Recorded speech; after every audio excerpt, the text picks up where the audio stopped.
Well, isn't that just concerning? You owe death one soul. I'm quite impressed how I'm able to go AFK for one day and come back to owe death my soul. One soul. I'm gonna assume he means my soul.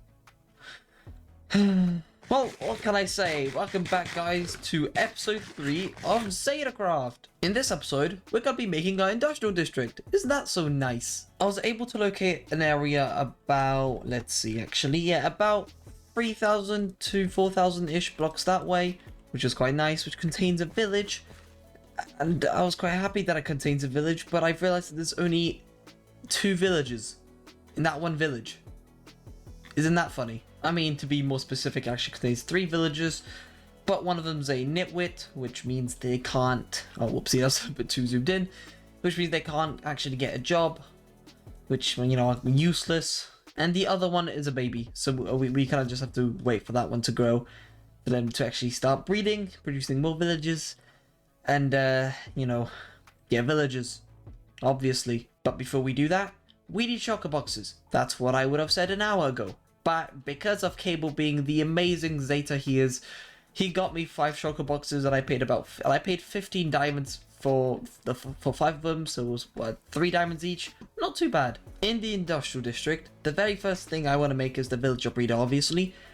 But right afterwards, I want to make myself an iron farm, because I want to sell anvils, and anvils require a lot of iron. Although, thankfully for me, I actually found an iron farm design on the creative world, which was quite nice, and I made some adjustments to suit for me. Although I don't know how much lava we need for this iron farm, so I'm just gonna fill up 8 buckets of lava, and I think that should be enough. There's a lot of lava right here. Okay, let's be careful. You know what?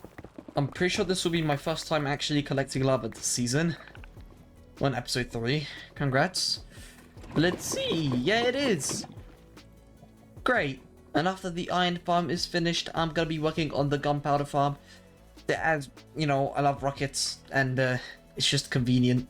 Oh, and funnily enough, while I was traveling over here to the industrial district, I actually found myself inside of an ancient city, which contained the rarest smithing template.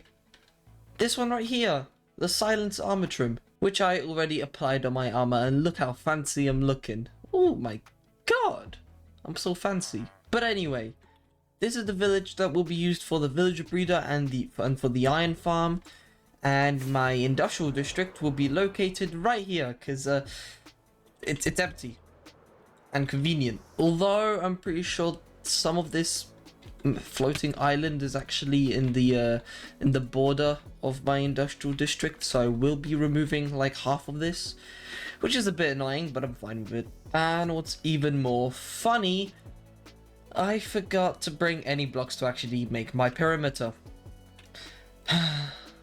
So let's just quickly build the perimeter.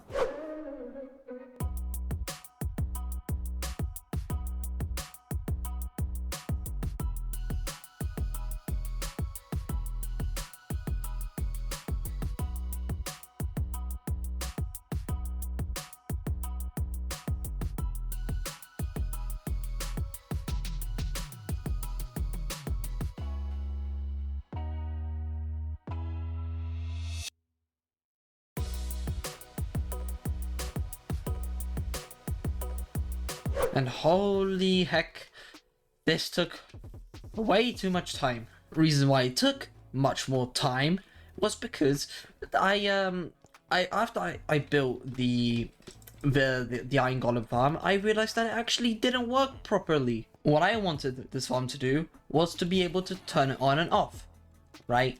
So with the first mechanic from the time lapse you saw, these pistons were next to the villagers, right? Because I was gonna deactivate the zombie aggro on the villagers by putting a block in front of the villagers, right? And it worked semi-okay in the creative world, so I was like, okay, it works. Until I realized it didn't work, so then I had to change the design and just put the pistons right in front of the zombie, which I should have done from the beginning. But anyway, other than that, it works perfectly fine. Same with the villager breeder. Whoopsie. It works perfectly fine. I just need the water to flow in because sometimes they move on to this side of the block, which then the minecart can't get them out. You know, I did say everything's perfectly fine with the iron golem farm, right? But it's not. I lied. Sometimes, on a very rare occasion, these iron golems, when they get pushed down, the top iron golems bounce off the iron golems from the bottom, and then don't land in the lava, but land right here, on the very edge of this block. And another thing which makes me want to slightly jump off into the void, I think this iron golem farm is a little bit too slow for me. Yeah, it's efficient. It gives me 4 iron golems each 30 seconds, but I think I would rather have that doubled onto the other side so that I get 8 iron golems per 30 seconds. Although, you know what? I think I want to make one more farm before the end of this episode, because I'm planning on making so many farms. I just think I need to, you know, make more farms in each episode than, you know, dedicate a whole episode for, like, you know, 2 farms. And plus, you know, villager breeder, this takes like 5 minutes at most. And what I want to make is a melon and pumpkin farm, a fully automated one using a flying machine, which I actually came up myself using my massive brain stored somewhere up in my tiny skull. And I must say, it's actually a pretty nice farm. And plus, why does nobody make videos about melon and pumpkin farms using flying machines? You know, at first I was gonna recreate the one which Mumbo Jumbo did back in season 6 of Hermitcraft, right? But there's no tutorial for that farm. I just don't understand why nobody makes industrial-sized melon and pumpkin farms, you know? I mean, the one with I came up with, it's, you know, makes sense. It's not as efficient as his farm, obviously. I'm pretty sure it's actually a little bit smaller as well, but nevertheless, it's good. And just before we get into another time-lapse making another goddamn farm, I mean, to be fair, what do you expect? It's redstone. We're in the industrial district. Duh. I'm gonna show you the profits. Well, not profits, but all the iron that I've made with this farm. Not so far, because I've used a lot more iron to make a lot more stuff. But here we go. Boom. This is all the iron ingots currently we have. Because I used so much more earlier, making anvils to sell at my shop. Well, anyway, I think it's time to make another farm. Oh boy. And here we go. This ain't gonna be fun.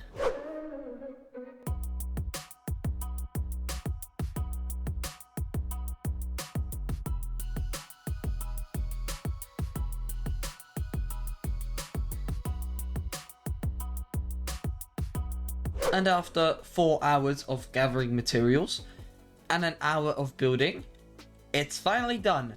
The melon and pumpkin farm is done. I'm really happy with it. I haven't actually tested out the farm yet. I only flew the flying machine one time, and that was during the time lapse to test out if it actually works, or, you know, or if it's broken.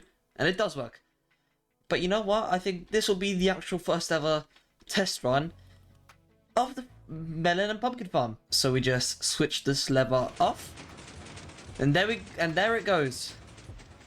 Oh boy, this is gonna be a lot of materials, hopefully. Well, melons and pumpkins, obviously. This should work as well. Did they go? They did go. Okay. And the minecarts are on their way to, you know, grab all the melon and pumpkins that are gonna be dropped off. I'm also gonna turn off the collecting system. So the the hoppers in the minecart, what are they called? Minecart hoppers, or I don't know what they're called actually. Well, a shulker box couldn't fit everything that was collected, so here it is. We have almost a full shulker box of melon slices and, what, 5 stacks and a bit of pumpkins. That's pretty good. And you may wonder to yourself, why do I need this? Well, when I'm gonna have a villager trading call, I want to trade melons and pumpkins for emeralds with farmer villagers. Although, you'll have to stick around to the next episode where we are gonna make a trading call and get all of our villagers in there. So, if you enjoyed watching, I'm glad to hear. Stick around, watch some other Zetas. I don't know. See ya.